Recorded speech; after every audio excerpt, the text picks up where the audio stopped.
সাত কলেজের শিক্ষার্থীদের দাবি অনুযায়ী আর ঢাকা বিশ্ববিদ্যালয়ের অধীনে থাকছে না সাত কলেজ, এমনকি জাতীয় বিশ্ববিদ্যালয়ের অধীনেও থাকবে না বলে জানান ঢাকা কলেজের অধ্যক্ষ।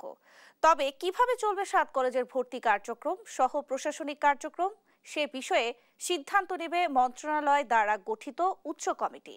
আর শিক্ষার্থীরা বলছেন ৬ দফা দাবির ৫টি মানা হয়নি, তাই ঢাকা বিশ্ববিদ্যালয়ের উপাচার্যের পদত্যাগ সহ বাকি দাবিগুলো মানা হলে নিউ মার্কেট থানা ঘেরাও সহ কয়েকটি কর্মসূচি ঘোষণা করেন। বিস্তারিত নিয়াজ মোর্শেদের প্রতিবেদনে। রোববার মধ্যরাতে হঠাৎ উত্তপ্ত হয়ে পড়ে ঢাকা বিশ্ববিদ্যালয় এলাকা। ঢাকা বিশ্ববিদ্যালয়ের অধিভুক্ত থেকে ৭ কলেজকে মুক্ত করা সহ ৬ দফা দাবি নিয়ে আন্দোলনে নামে ঢাকা কলেজের শিক্ষার্থীরা। উদ্ভূত পরিস্থিতিতে দাবি মানার জন্য সোমবার ৪ ঘন্টার আলটিমেটাম দেয় শিক্ষার্থীরা। সময় শেষের আগেই ঘোষণা আসে ঢাকা বিশ্ববিদ্যালয়ের অধীনে আর থাকছে না ৭ কলেজ। কিন্তু তারপরও ঢাকা কলেজের শিক্ষার্থীরা মেনে নেয়নি।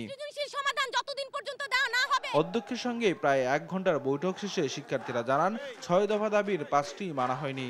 এই সময় ঢাকা বিশ্ববিদ্যালয়ের উপাচার্যকে বহিষ্কার, নিউ মার্কেট থানার ওসিকে প্রত্যাহার সহ ৫ দফা মানতে ২৪ ঘন্টার আলটিমেটাম দেন শিক্ষার্থীরা। দাবি না মানলে নিউ মার্কেট থানা ঘেরাওয়ের হুঁশিয়ারি দেন তারা। আমাদের এখনো ৫টি দাবি বাকি আছে। এই দাবিগুলো মেনে নেওয়ার জন্য এখনো কোনো প্রক্রিয়া কর্তৃপক্ষের পক্ষ থেকে অনুসরণ করা হয়নি। এই দাবিগুলো যদি মেনে না নেওয়া হয় আগামী ২৪ ঘন্টার মধ্যে, তাহলে আমরা নিউ মার্কেট থানা ঘেরাও কর্মসূচি ঘোষণা করলাম। দাবি না মানা পর্যন্ত কর্মসূচি অব্যাহত থাকবে বলেও জানান শিক্ষার্থীরা।